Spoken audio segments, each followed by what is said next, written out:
बिस्मिल्लाहिर्रहमानिर्रहीम। अस्सलाम वालेकुम व्यूअर्स, तव्हां ॾिसी रहिया Excel academy of computer science YouTube official channel.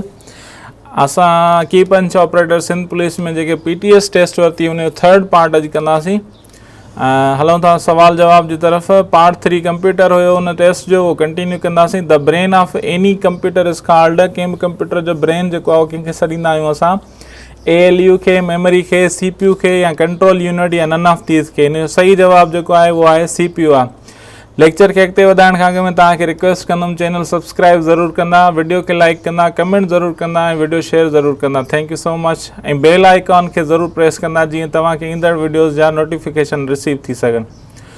Two communicate with other computer over a telephone line, the computer must have, computer खे telephone line सां ॿिए कंप्यूटर सां कनेक्ट करण जे लाइ असां वटि ज़रूरु हुजणु घुरिजे। छा हुजणु घुरिजे? टेलीफोन सेट हुजे, मोडेम हुजे, लैंड कार्ड हुजे, ऑल ऑफ दीज़। हिन जो सही जवाब आहे मोडेम।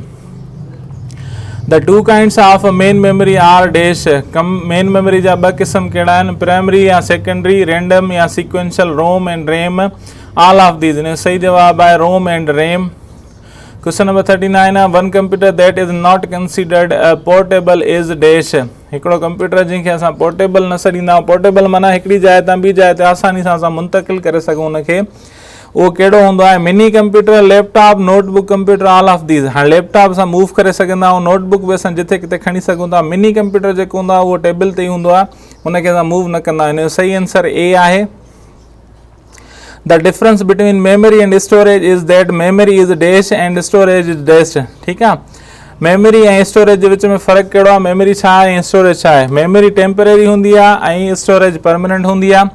मेमोरी परमानेंट हूंदी आहे ऐं स्टोरेज टेम्परेरी हूंदी आहे। मेमोरी स्लो हूंदी आहे, स्टोरेज फास्ट हूंदी आहे, या D all of these.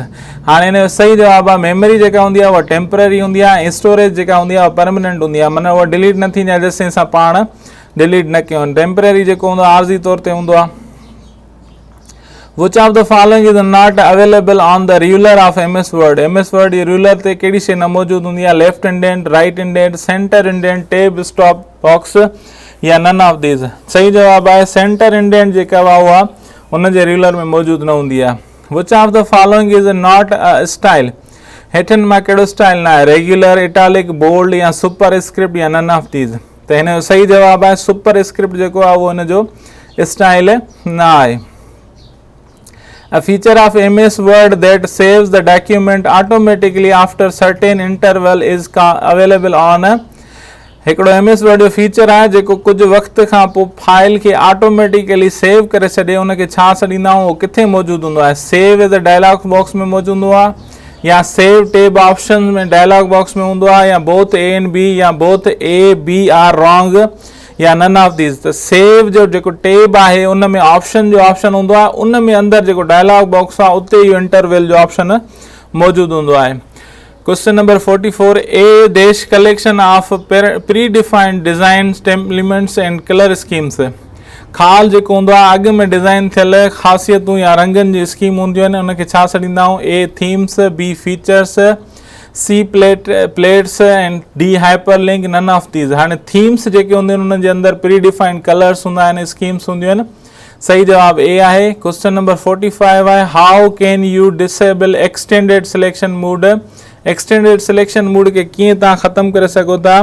Delete खे कंदोसि तॾहिं डिसेबल थींदो, स्केप कंदोसि तॾहिं डिसेबल थींदो, एंटर दॿाईंदो तॾहिं थींदो, या F8 दॿाईंदो। सही जवाब जेको आहे उहो आहे स्केप दॿाइण सां।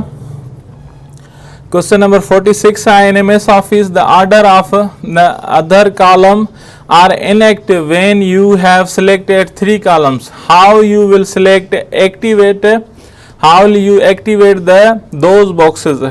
ठीकु आहे, हाणे जेके इनएक्टिव कॉलम्स आहिनि उन्हनि खे एक्टिवेट कीअं कंदासीं? डबल क्लिक कंदासीं ऑन स्पेसिफिक बॉक्स ते, डबल क्लिक कंदासीं इनएक्टिव कॉलम ते, रिमूव मार्क कंदासीं लाइन बिटवीन चेक बॉक्स ते, या remove mark from equal column with check box. हाणे जेको इक्वल ऑप्शन D आहे, रिमूव मार्क जेको निशान हूंदो टिक जो, इक्वल कॉलम विथ वारो चेक बॉक्स उनखे रिमूव कंदासीं।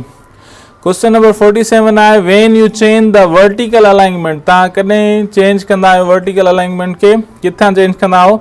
पेज सेटअप मां, स्टैंडर्ड टूल मां, फॉर्मेटिंग टूल बार मां, पैराग्राफ डायलॉग बॉक्स मां, नन ऑफ दीज़ मां। हिन जो सही जवाब आहे पेज सेटअप मां। Graphic for word processor is dash.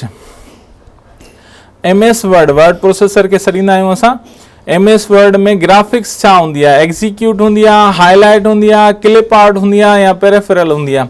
त वर्ड प्रोसेसर जे अंदरि जेका ग्राफिक हूंदी आहे उनखे असां क्लिप आउट सॾींदा आहियूं। What is the maximum number of lines you can set for lines and to drop cap box? माना नंबर ऑफ लाइन्स केतिरियूं जेके आहिनि तव्हां ड्रॉप केप लाइ इस्तेमालु करे सघो था? 3, 5, 10 या 12। सही जवाब 10 आहे। क्वेश्चन नंबर 50 आहे column dialogue box can be opened from dash.